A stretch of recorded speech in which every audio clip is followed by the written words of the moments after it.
Well, I'd like to welcome our guests here in the studios, actually presidential candidate for the November elections in the United States, Mr. Merlin Miller. Thank you so much for being with us. Well, Now, thank you. you've just seen that clip that we were looking at that as the person who's doing the voiceover said could be funny, or perhaps as an American you might look at it in a different way, because we saw with that clip the absolute influence, would you say, of the Zionist entity on American politics? I firmly believe both political parties are controlled by Zionist interest, and these candidates were basically picked by global elites long ago, and the whole process is a sham, basically, to get them in positions. And the funding is there, the media support is there, and the American public is not the wiser for it.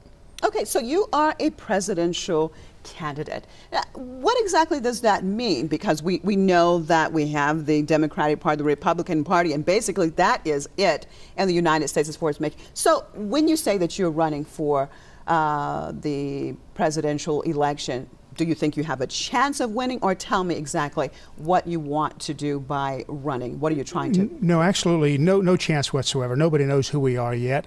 We're trying to build a movement as an alternative to the two-party system. The two-party system is such a corrupt system right now, totally dependent on huge sums of money. The party platforms are controlled by global elites. Neither party represents the interests of the American people anymore.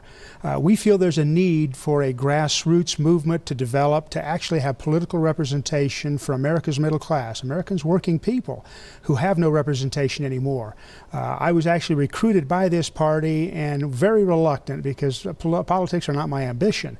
But I decided ultimately to go ahead and join their effort. We've modified the platform a little bit, but it's pretty much in line with Ron Paul's platform, with a few stronger positions, one against illegal immigration, because we're concerned with all the job loss from multinational corporations moving factories offshore away from America, and with an invasion of illegal immigrants, that it's just causing tremendous economic hardship to a lot of families in America. So we are opposed to that. We're definitely opposed to these wars. We want to bring our troops home right away. A lot of economic concerns, a lot of things need to be done to get America back on track with its finances. But where's your platform? Because you may have a certain program or agenda, but basically, if it's not getting out, if your message isn't getting out, I want to look at the mainstream media, the corporate media right now in the United States. Do you think you have a chance at all of getting your message across via the corporate media? Not the corporate media at all. No, it's purely the internet and word of mouth. There are several patriot groups that are growing, and I think these patriot groups are very concerned as we are, and hopefully they will support our effort, if not our particular party right now, perhaps the growth of a coalition effort. Maybe there are several parties could come together, a new party could emerge that could be seriously funded. And if we get some decent funding, then I think you'll see some effort to penetrate the mainstream media. We're on the ballot in a few states with the prospects of getting some media coverage with the little funds that we have in those states. So it's one step at a time. It's a long way off before we're a viable force, but it's a beginning. What about the criticism that some of the patriot groups, and even of yourself, as we search on the internet, your name, for example, there's criticism, they're saying that you're racist, segregationist. Tell me, where did that come from exactly? Well, in my opinion, it originated from my criticism of Zionism, of Jewish control of our media, of our foreign policy, which is Israel first rather than America first. I had those criticisms and then was attacked on past associations I had with conservative groups. Now, these conservative platforms were not racist. Now, there may be some white nationalists involved in these movements, as you find in any movement, but our position is strictly based on what's best for the American people, and it's not racist. My Wikipedia bio, I've tried to change 2 or 3 times now. Within a day or two, it reverts back. They've gone so far as to say that I have a white-only film company. I'm the only employee in the company. On all Makes it white only, huh? Yes. All my films, I've hired the best for every part, every role. The last motion picture, the co-star was black, the editor was Puerto Rican, and that's never been an issue with me. I believe we treat everybody as individuals. I am opposed to affirmative action. I think that's very destructive for the black community as well as the white community, and it's unconstitutional, it's unfair.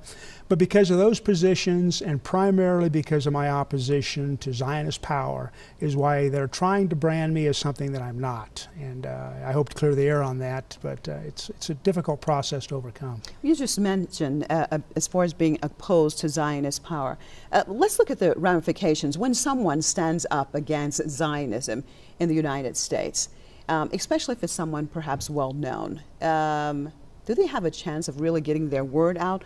Or can they be basically a product of character assassination? I mean, what are the results of taking a strong stance against Zionism in the United States? There's actually zero tolerance for anybody to be anti-Zionist. Whether they're a personality like a Mel Gibson, whether there's a CNN host like Rick Sanchez, whoever they might be, should they come out in any way opposed to the actions of, say, Israel or the Zionist lobbies, they're gone. And there's no toleration there, and that is certainly not the country that America used to be. And we need to find ways to develop alternative medias, and I'm so proud to see Press TV doing what you're doing, because it's a voice for truth, and the world needs truths right now, so we can stop all of these wars of aggression and all of these evil things that are destroying our world economically and damaging our people. Yes, we hope so.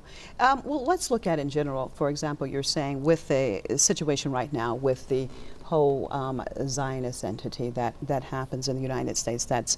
We just saw a clip earlier that at the Democratic Convention, and they were saying themselves, it takes two-thirds of the votes, a positive vote, to actually put it on the platform. Jerusalem should be the capital of Israel. And obviously, it was from the sounds that we heard, the vocal, that it was not two-thirds. But at the end, it said, okay, it has passed. Is that basically how it is done in the United States? There is a Zionist agenda, and no matter what or whom opposes it, it's going forward as planned. It's true. I mean, it was obvious to me that was just abuse of the system. That platform position should not have passed. It should not have ever been posed. Why that should be an issue for a party platform. And just as the Republicans marginalized Ron Paul out of the campaign, changed their campaign or their election rules or platform position rules, just a deviation from anything that should be fair. And they did it designed to keep their people in. If somebody should ever go against Zionist interest in the next election, they're gone, and all the money goes to their opposition. So it's just sad for me to see that our representatives are just they're bought. They're lapdogs for the Zionist lobbies, and that's why we have career politicians. They stay there forever because they're owned. We need to get back to the traditions of the American Constitution and have our representatives be there for just a short period of time, go back to their constituencies so they truly represent their areas and not these special interest groups. Do you think inside of the United States today that it is easier for politicians or others to criticize American policy than to criticize Israel? Oh, yes. There's no toleration for criticism of Israel. American policy, of course, in my opinion, especially foreign policy, reflects the Zionist lobby's wishes. And these wars, they're fabricated for the most part. The war on terror is a giant construct, in my opinion, engineered to create animosities between the Christian community and the Islamic community, to get these foment wars, which benefit the international bankers, which benefit the Zionist interests in the Middle East. It's sad to say, but I do believe that a lot of events in history have been caused, false flag events we call them, which are blamed on somebody else just to create these divisions. An insidious evil game, and we need to find ways to stand up and stop it. And you're actually in the process of trying to, you want to make a movie and dealing with false flags incidents. Do you think you would be able to make that movie inside the United States? No way. I've written the screenplay a couple of years ago. There's no interest whatsoever out of the Hollywood establishment, and projects have been attempted in years past. But now, I met a survivor from the U.S. Liberty about 10 years ago, and it began a quest for me of seeking out truths. And the result was this screenplay now that is so critically important to get produced, because it connects not only what happened to the USS Liberty in 1967, but how that altered our foreign policy, and in essence, America was taken over in that intervening time. And 9/11, there's a lot of questions about 9/11 being a false flag attack that was not committed by Osama bin Laden. False flag by whom? Who do you think was In my behind opinion, it? it was the Mossad orchestrated event with considerable inside help. And this is betrayal of the American people. It's treasonous, and I hope that we can get to the root of it and get a real investigation of the events of 9/11 so that we can stop these wars and certainly not foment a new false flag against Iran. And that's what this story is about a journalist who gets involved in researching, and he connects what happened then to what's going on today, and ultimately has to go underground to prevent the war on terror from becoming World War III. And it's a love story with plenty of action. We tailored it to be commercial so people would want to see it, so we can reach mainstream audiences if we're successful, and bring our truths, bring the story elements to life in such a way that people can learn these things without watching, say, documentaries or internet programs, but hopefully in mainstream. Right. And you talked about, just now you just mentioned about Iran and false flag operations. We hear a lot now in the mainstream media just about every day about Israel and attacking Iran and attacking Iran. You are a former American military person. Let's look at this. Do you think that the U.S. military actually supports an attack on Iran, or do you think it's being initiated in Tel Aviv? Oh, I think it's definitely originating in Tel Aviv. They're pressuring in every way they can to get our forces committed to another war for Israel to be fought by Americans at American expense. Criminal, evil. We are fortunately starting to see some senior military officers question this. People in our intelligence community are seriously questioning this.